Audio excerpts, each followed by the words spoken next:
Les deux gouvernements libyens sur la voie d'un nouvel accord.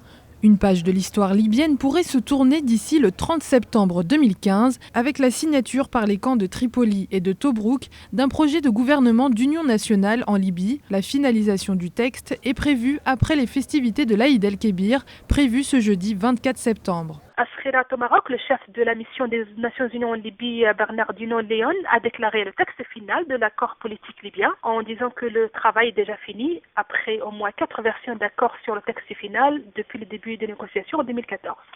Il a certes insisté que l'accord n'est pas parfait pour tous les Libyens, mais qui aura au moins satisfait en majorité les deux parties. Une fois les projets d'accord signés, les deux parties devront relever les nouveaux défis tels que le désarmement des milices.